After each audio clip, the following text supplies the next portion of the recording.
ఎప్పుడూ రాని విపత్తు విజయవాడ నగరానికి రావటం అందరికీ కూడా తెలిసిందే.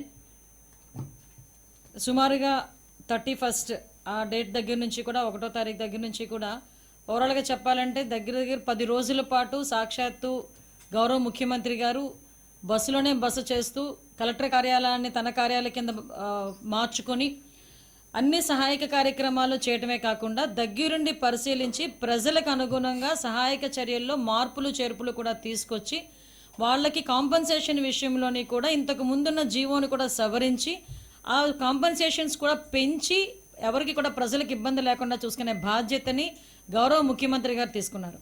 అది తీసుకోవడమే కాకుండా ఒక పక్క నుంచి సహాయక చర్యలు చేయడం ఒక ఎత్తు అయితే, ఒక పక్క నుంచి బుడమేరు ఏదైతే మన ముంపు ప్రాంతం ఉందో అక్కడ ఆ కట్టని కట్టడానికి కూడా ఆ బ్రీచ్ని క్లోజ్ చేయడానికి కూడా సాక్షాత్తు ఒక మంత్రిని అక్కడ కూర్చోబెట్టి 2-3 రోజుల పాటు శ్రమించి అక్కడ బ్రీచ్ని కూడా క్లోజ్ చేయడం జరిగింది. ఒక పక్క బుడమేరు క్లోజ్ చేయడంతో పాటు ఒక పక్క నుంచి మనకి మిగతా జిల్లాల్లోని ఎక్కడ కూడా గండి కొట్టకుండా చూడాలని సాక్షాత్తు మంత్రుల్ని కూడా అక్కడ కూర్చోబెట్టి, మరి ఫర్ ఎగ్జాంపుల్ ఇప్పుడు రేపల్లె ఉంది, రేపల్లె దగ్గర మంత్రులు మన గుడ్పాటి రవి గారు, అనగాని సత్యప్రసాద్ గారు వీళ్ళిద్దరూ కూడా కేవలం 10 లక్షల రూపాయల ఖర్చుతో అక్కడ బ్రీచ్ పడకుండా కాపాడి ఇంచుమించుగా చెప్పాలంటే అక్కడ ఉన్న వాళ్ళందరూ కలిసి కట్టుగా ఎటువంటి ఇబ్బంది లేకుండా చూసుకునే బాధ్యత తీసుకున్నారు. ఎందుకు ఈ విషయాలు చెప్తున్నానంటే, ముఖ్యమంత్రి గారు తన కలెక్టర్ కార్యాలయంలో తన కార్యాలయాన్ని ఏర్పాటు చేసుకొని సహాయక చర్యలు చేయడం ఒక ఎత్తు అయితే, రాష్ట్రం మొత్తం మీద ఈ వర్షాల బారిన పడి ఏ ఒక్కరు కూడా మళ్ళీ తిరిగి ఇలాంటి ఇబ్బందులు పడకూడదని చెప్పి మంత్రులు సైతం వాళ్ళ జిల్లాలో ఉండి ఎక్కడ కూడా ఇబ్బంది లేకుండా చూసుకునే పరిస్థితి కనిపించింది. ఇది ఒక టీం వర్క్. ఆ టీం వర్క్తోనే విజయవాడ లాంటి పరిసర ప్రాంతాల్లో ఇంత పెద్ద డిజాస్టర్ ఎప్పుడూ రాలేదు, అంత పెద్ద వరద ఎప్పుడూ రాలేదు, కృష్ణానదికి అంత పెద్ద నీళ్లు కూడా ఎప్పుడూ రాలేదు. కాబట్టి మనం ఎట్టి పరిస్థితుల్లోనైనా ప్రజలకు అందుబాటులో ఉండాలి, వాళ్ళకి సహాయక చర్యల్లో పాల్గొనాలని చెప్పి 179 సచివాలయాలు 32 వార్డుల్లో ఒక్కొక్క వార్డులకు చరిత్రలో చెప్తున్నానండి, ఇది ఎప్పుడు కూడా జరగలే. ఒక్కొక్క వార్డుకి ఒక సీనియర్ ఐఏఎస్ ఆఫీసర్ని ఏర్పాటు చేసుకుని, ఇప్పుడు నా పక్కన కూర్చున్న సిసోడియా గారు కూడా ఒక వార్డుకి ఆయన ఇనిషియేషన్ తీసుకున్నారు. అదేవిధంగా ఎమ్మెల్యేలు, మంత్రులు ఒక్కొక్క వార్డుకి ఒక ఎమ్మెల్యేని, ఒక మంత్రిని, ఒక సీనియర్ ఐఏఎస్ ఆఫీసర్ని పెట్టి సచివాలయ స్టాఫ్ని పెట్టి ఎవరికి కూడా ఇబ్బంది లేకుండా వాళ్ళకి ఆహార పొట్లాలు అందుతున్నాయా, మంచినీళ్ళు అందుతున్నాయా, కొవ్వొత్తులు అందుతున్నాయా, అగ్గిపెట్లు అందుతున్నాయా అని, ప్రతి పిల్లలకి కూడా పాలు అందుతున్నాయా, బిస్కెట్లు అందుతున్నాయా అని కూర్చొని చూసిన నాయకుడు ఎక్కడున్నాడండి? ఈరోజు వచ్చి మాట్లాడుతున్నారు. అటువంటి నాయకుడు సహాయక చర్యల కార్యక్రమంలో సుమారుగా 12 రోజులు అదే కార్యాలయంలో ఉండి పనిచేస్తే జీర్ణించుకోలేక ఎక్కడ మంచి పేరు వచ్చిందో అని, నా మంచి పేరుని ఏదో రకంగా చెడగొట్టాలి అని చెప్పి ఈరోజు ఏదో మంద బయటకు వచ్చినట్టుగా బయటకు వచ్చి ఒక సాక్షి పేపరాల చేతిలో ఉన్న ఒక ఆయుధాన్ని తీసుకొచ్చుకొని నోటికి వచ్చినట్టు రాస్తున్నారు. ఇందులోని నాకు అన్ని బాగా కనిపిస్తున్నాయి, కానీ ఏంటని నవ్వుకుంటుంటే ఖజానా, అవినీతి ఖజానా బాబు జమాన్ అనేది రాశారు. అసలు ఖజానాలను మొత్తం జీరో చేసి నీ అవినీతి జమానాలో జమ వేసుకొని ఈరోజు వచ్చి కూర్చొని చంద్రబాబు నాయుడు గారి మీద బురద జల్లే కార్యక్రమం చేస్తున్నావే. అసలు నిజంగా నాకు చెప్పాలంటే ఈరోజు సుమారుగా మేము విడుదల చేసింది డిజాస్టర్ మేనేజ్మెంట్ నుంచి సుమారుగా విడుదల చేసింది 602 కోట్ల రూపాయలు విడుదల చేసాం. 602 కోట్ల రూపాయల్లోని దగ్గర 4,06,59 మంది బెనిఫిషియరీస్కి 512 కోట్లు ఆల్రెడీ వెళ్ళిపోయినాయి. నువ్వు చెప్పింది ఎంత? 530 కోట్లు మేము ఏదో అవినీతి చేసేసాము, 530 కోట్లు మేము జేబుల్లో వేసేసుకున్నామని చెప్పావు. అసలు మేము విడుదల చేసింది 602 కోట్లు. అందులో క్లియర్గా చెప్పాలంటే ఇందాక మంత్రి గారు చెప్పినట్టు ఆర్టీ యాక్ట్ పెట్టుకో. ఇవన్నీ కూడా మేము తీసుకెళ్లి డబ్బులు తీసుకెళ్లి చేతిలో పెట్టింది కాదే, ప్రతి ఒక్కరికి కూడా డైరెక్ట్గా వెళ్ళిందే బెనిఫిషరీ అందరికి కూడా ఆన్లైన్లో వెళ్ళింది, డైరెక్ట్ బెనిఫిట్ స్కీమ్ కింద వెళ్ళింది, ట్రాన్స్ఫర్ కింద వెళ్ళింది ప్రతి ఒక్కరికిను. అందులో ఎవరు అన్యాయం చేసేది ఏమీ లేదు, అందులో ఎవరు అవినీతి చేసేది ఏమీ లేదే. అది కూడా కాకుండా ఈరోజు నువ్వు మాట్లాడుతున్నావు ఏదో వాటర్ బాటిల్కి ఎంత ఖర్చు పెట్టారే, నీ దగ్గర ఎగ్ పఫ్ఫులు ఖర్చు పెట్టినట్టు కాదు అది మర్చిపోతున్నావు. ఎగ్ పఫ్ఫులు ఖర్చులు అనుకుంటున్నారా ఇవన్నీ? మేము ఏదైనా ట్రాన్స్పరెన్సీ మెయింటైన్ చేస్తాం, తెలుగుదేశం పార్టీ కానీ ఎన్డీఏ గవర్నమెంట్ కానీ, కాబట్టే ప్రజల దగ్గర నుంచి మాకు మన్నలను పొందుతున్నాం. నువ్వు అన్నట్టే కనుక మేము చేసి ఉంటే ఈరోజు ప్రజలు మమ్మల్ని వీధుల్లో కూడా తిరగనిచ్చేవారు కాదు.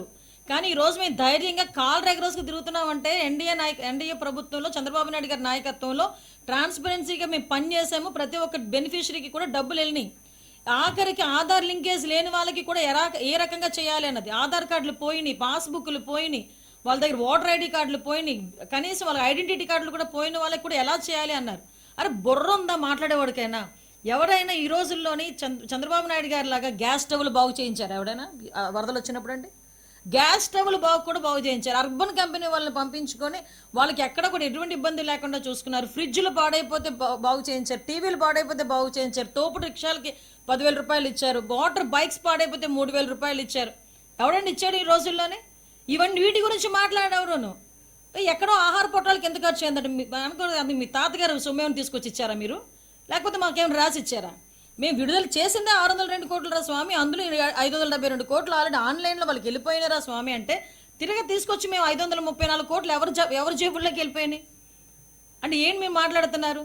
కనీసం వరదల సమయంలో నాకు తెలిసి వరదల సమయంలో దగ్గర 15 నుంచి 20 రోజుల పాటు ప్రజలందరూ కూడా అన్ని రకాల ఇబ్బందులు పడినా భోజనాలకు ఇబ్బందులు పడ్డారని మీరే అంటున్నారు కదా. మరి మీ నాయకుడు ఎన్ని రోజులు తిరిగాడు? ఒక రోజు 10 నిమిషాలు, రెండో రోజు వచ్చి 10 నిమిషాలు, అంటే మొత్తం మీద 20 నిమిషాలు స్పెండ్ చేసి మా మీద బురద చల్లుతున్నావు ఈరోజు. కనీసం బురదలో అడుగు పెట్టడానికి కూడా చేదరించుకునే నువ్వు ముఖ్యమంత్రిగా ఉండేటప్పుడు అతను వరదలను వస్తే ఏరియల్ సర్వే చేస్తాడు.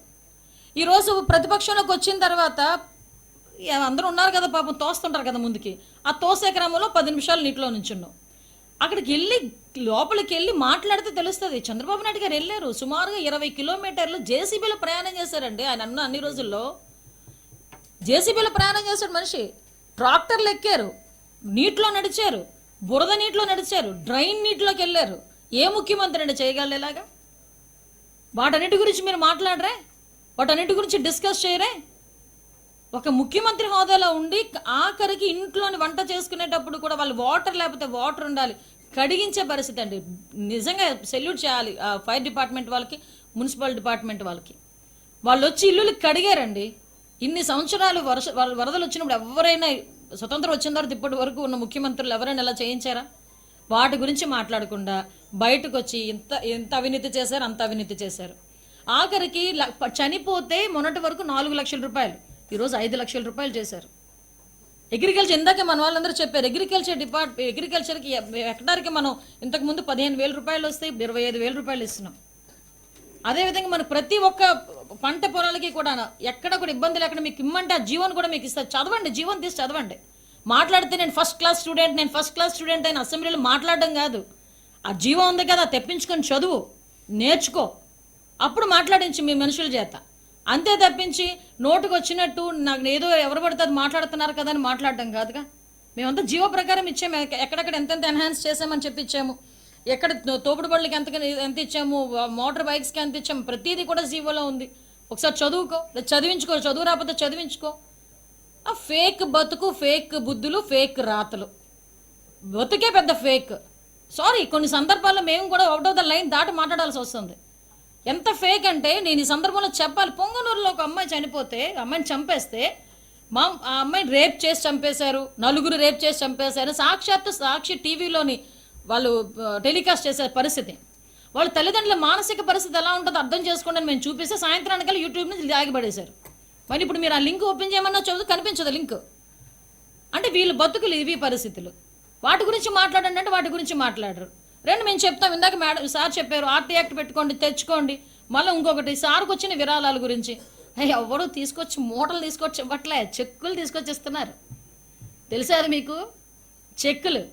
ఇంకోటి ఏంటంటే వరద సాయం కింద ఇచ్చిన వాళ్ళకి కూడా నాకు తెలిసి ఇన్కమ్ ట్యాక్స్ ఎక్సెంప్షన్ ఉంటుంది కాబట్టి వాళ్ళందరూ కూడా చెక్కుల రూపంలోనే, డీడీల రూపంలో తీసుకొచ్చేస్తున్నారు. ప్రతీది కూడా అకౌంటబుల్. ఎవరో కూడా తీసుకొచ్చి క్యాష్లు ఎవరు దాని గురించి కూడా సాక్షాత్తు చంద్రబాబు నాయుడు గారు బయటకు వచ్చి సుమారుగా 400 కోట్లు పైన తీసుకొచ్చారు, చక్రాల కుర్చీలో తీసుకొచ్చారు, చిన్న పిల్లలు హుండీలు బద్దలు కొట్టుకొని తీసుకొచ్చి విరాళాల కింద ఇచ్చారు అని చెప్తా ఉంటే సిగ్గు లేకుండా కూర్చొని ఆ సాయం మీద కూడా ఆ వరదల గురించి కూడా తప్పుడు రాతలు రాస్తూ, ఫేక్ రాతలు రాస్తూ ఎందుకు బతుకు నాకు అర్థం కాదు. 11 సీట్లు వచ్చేసరికి పోయినట్టుంది. ఆయన ప్రకటించిన సాయం ఎందులో ఉందో మేము లెక్క పెట్టుకోవాలండి. మాకు తెలిసి ఏ చెక్కు రాలేదు, మాకు తెలిసి ఏ డీడీ రాలేదు, నాకు తెలిసి హుదుహుదులో ప్రకటించిన 1 కోటి రూపాయలకే దిక్కు లేదు. ఇంక ఈ 1 కోటి రూపాయలు మాకెక్కడ వచ్చి ఏమో చూడాలి. మరి ఇప్పుడు అడిగినందుకైనా ఇస్తే బాగుండేమో మేము చూస్తున్నాం. ఆయన పేరు నిలబడుతుంది కదా. నేను ఇంకా ముగించలేదు సతీష్ గారు. ఇంకా ముగించలేదు సతీష్ గారు. అంటే సాక్షి వాళ్ళకి చాలా తొందర ఎక్కువగా ఉంటుంది, మీకుంటుందిలేండి. సో ఇది విషయం.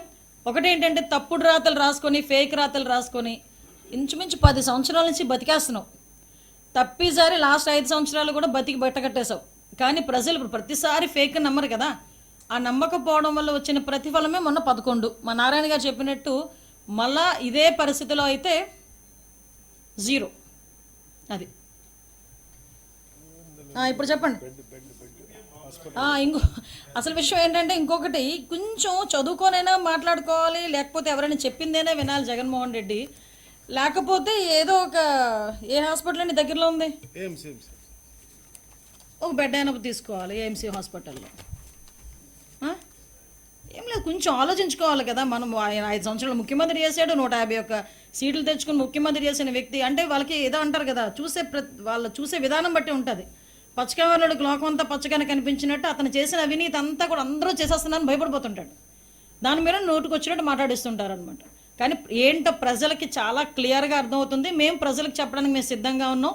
ఈ వరదల విషయంలోని, సహాయ సహకారాల విషయంలోనే కానీ, మేము ఖర్చు పెట్టిన విషయంలోనే కానీ మేము ఎన్ని టైంలో కూర్చొని మేము చర్చించడానికి సిద్ధంగా ఉన్నాం. మీరు ఆరోపణలు చేసిన వాళ్ళు ఎవరైనా చర్చించడానికి, మాతో చర్చించడానికి వస్తారా?